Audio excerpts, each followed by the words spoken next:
Once upon a time in ancient China, when mountains were crossed on foot and villages were connected by narrow dirt paths, there lived three old monks. Their real names were never written down, not because history forgot them, but because they never offered them. Whenever people asked who they were, the monks would only smile, and when people asked again, they would laugh. So the people gave them a name of their own. They called them the Three Laughing Monks. The three monks were always together. No one ever remembered seeing just one of them. They walked side by side, slowly and patiently, from village to village, from town to town, carrying nothing but small bundles and wearing robes faded by years of sun and dust. But what truly made them different was not how they dressed or how little they owned. It was what they didn't do. They never preached. They never argued about right or wrong. They never explained philosophy or quoted sacred texts. They did only one thing. They laughed. Whenever they arrived at a village, they did not ask for food or shelter.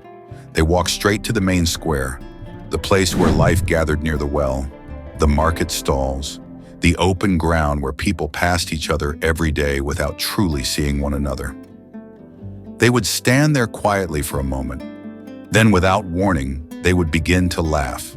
Not loudly at first, not in a way that demanded attention, just a gentle, natural laughter, warm, unguarded, deeply human. At first, people were confused. A farmer would glance over his shoulder, a merchant would pause mid-step, a child would stare openly, unsure what was happening. Someone would smile without meaning to.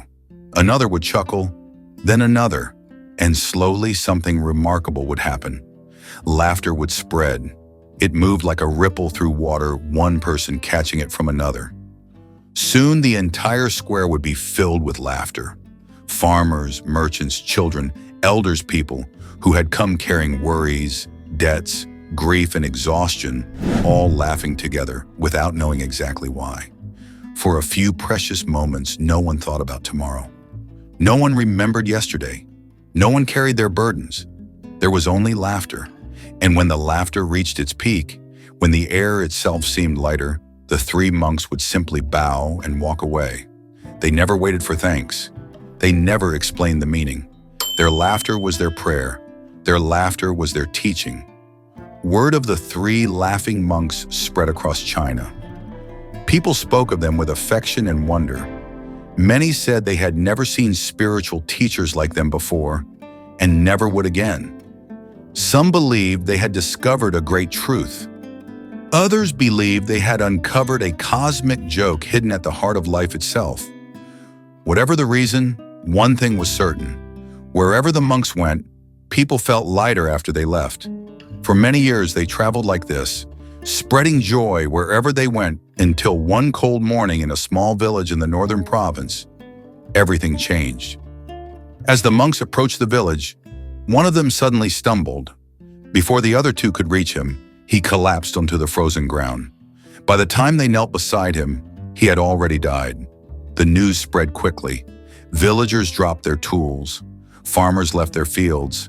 People rushed toward the square, their hearts heavy with expectation. They expected sorrow. They expected tears. They expected mourning. But what they saw shocked them.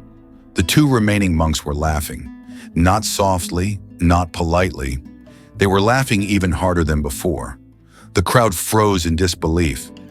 Some felt confused. Some felt offended. A few felt anger rising in their chests. Finally, a group of villagers stepped forward and demanded an explanation. "How can you laugh," they asked, "when your brother has just died?" For the only time in their lives, the monks answered. One of them wiped tears of laughter from his eyes and said, "Yesterday, on our way to your village, he proposed a bet on which of us would die first." The monks laughed again. "And today," the monk continued, "he won." The villagers fell silent. Then the monk added, "He also left instructions. Tradition required that the dead body be washed and dressed in clean clothes. But the old monk had written, 'Do not change my clothes. I was never dirty for a single day. No filth of this world ever touched me because I laughed it away.' So they honored his wish. The body was placed on the funeral pyre, still wearing the same old robe. The fire was lit, and as the flames touched the fabric, something incredible happened. Suddenly, fireworks burst into the sky. Hundreds of colors exploded in every direction, lighting up the cold air above the village. The crowd gasped in amazement. Then they laughed. They laughed with tears in their eyes. They laughed with open hearts. And in that moment, everyone understood. Maybe the reason we are here on this earth is not just to struggle, not just to worry, not just to suffer. Maybe we are here to experience joy, to laugh even in the face of fear, even in the face of death. So the next time you face a problem, look in the mirror, smile and laugh, because your joy is what makes you alive. If you enjoyed this story, like it and share with your friends. Also, let me know what valuable lesson you learned from this story from your own perspective. Remember to subscribe to this channel for more valuable stories like this.